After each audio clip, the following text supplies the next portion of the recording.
कई वक्ताओं ने बहुत बड़ी बड़ी बातें रखी हैं आपके बीच में। मैं उन सब से अपने आप को जोड़ता हुआ, आप सब जानते हैं तमाम राजनीतिक दल हैं, लेकिन इकलौती समाजवादी पार्टी वो पार्टी है जिसके नाम में ही समाजवाद है। जो प्रेम्बल में हमारा समाजवाद है वो हमारी पार्टी का नाम है। देश में कोई और दूसरा दल नहीं है। तो नेताजी ने इसी मिट्टी से उठ करके, इसी मिट्टी में जोखिम उठा करके, इसी मिट्टी में खून पसीना बहा करके इस विचारधारा को और इस पार्टी को यहां बनाने का काम किया। मुझे याद है पिछले चुनाव में जिस समय आह्वान हुआ कि हमारी पार्टी आगे बढ़े, मैं धन्यवाद देना चाहता हूं उत्तर प्रदेश की जनता का, जिन्होंने समाजवादी विचारधारा को और हमारे गठबंधन को सबसे ज्यादा वोट दे करके सबसे बड़ी पार्टी उत्तर प्रदेश में बनाने का काम किया है। क्योंकि बहुत सारे हमारे कवि 1-1.5 घंटे से आ गए होंगे। जब मैं आया इस हॉल में तभी मैंने देखा कि हमारे सभी कवि लोग यहां पर मौजूद थे, क्योंकि उनको बहुत लंबा कहना भी है। मैं इतना ही कहना चाहता हूं कि जिन परिस्थितियों में हम और आप लोग राजनीति कर रहे हैं, हमारे आपके सामने बहुत बड़ी चुनौतियां हैं और ऐसी ताकत से हम लोग लड़ रहे हैं जिसके पास सब कुछ है और इतना कुछ है कि हम और आप लोग कल्पना नहीं कर सकते।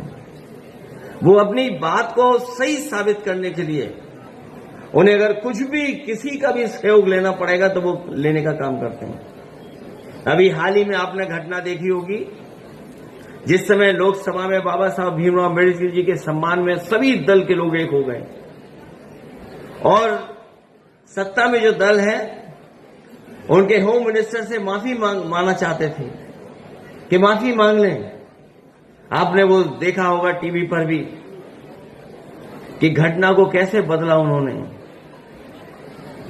शायद जो सांसद लोग चोट खाए हैं वो हमारे बड़े बड़े एक्टरों को फेल कर चुके हैं।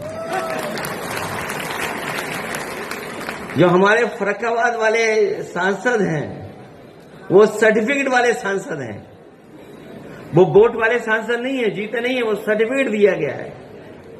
और मैंने कई मौकों पर कहा कि अगर उन्हें इलाज की जरूरत हो, दवाई की जरूरत हो, तो जो सांसद नहीं बने हैं वो एक अच्छे डॉक्टर हैं, वो फ्री इलाज करा सकते हैं उनका। जो लोग सत्ता में हैं उन्होंने घटना करा करके देखो कहां डाइवर्ट कर दिया और एफआईआर भी दर्ज हो गई।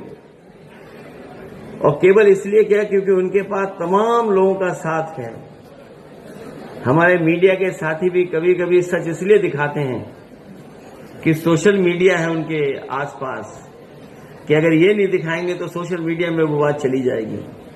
कहीं न कहीं प्रेस की भी क्रेडिबिलिटी का सवाल खड़ा हो गया है। जिसे सच्चाई बतानी है, सच बताना है, वो भी आज सरकार के साथ खड़े हुए दिखाई दे रहे हैं। मैं एक ही बात कहना चाहता हूं, जो सत्ता में होता है वही तानाशाह होता है। ये बात हम लोगों ने बहुत पुरानी पढ़ी भी है, देखी भी और समझी भी है। रामायण में भी रावण तानाशाह था, वो राजा था। महाभारत में भी कंस और दुर्योधन राजा था, वो तानाशाह था। हम लोगों ने रामायण में भी पढ़ा है, महाभारत में भी पढ़ा है कि तानाशाह बहुत दिनों तक सत्ता में नहीं रह सकता है।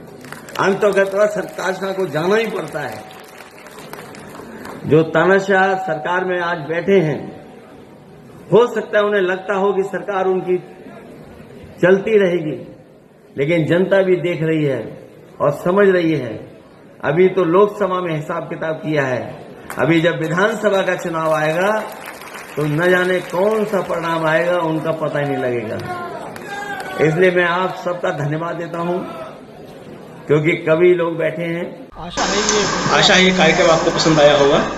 इस वीडियो को ज्यादा से ज्यादा शेयर करें, लाइक करें और कमेंट करके बताएं आपकी राय क्या है। और अगर आपने हमारा यूट्यूब चैनल अभी तक सब्सक्राइब नहीं किया है तो तुरंत इसको सब्सक्राइब कर लीजिए और बेल आइकन भी दबा दीजिएगा, ताकि अगली जब वीडियो अपलोड हो तो आपके पास इसका नोटिफिकेशन पहुंच सके।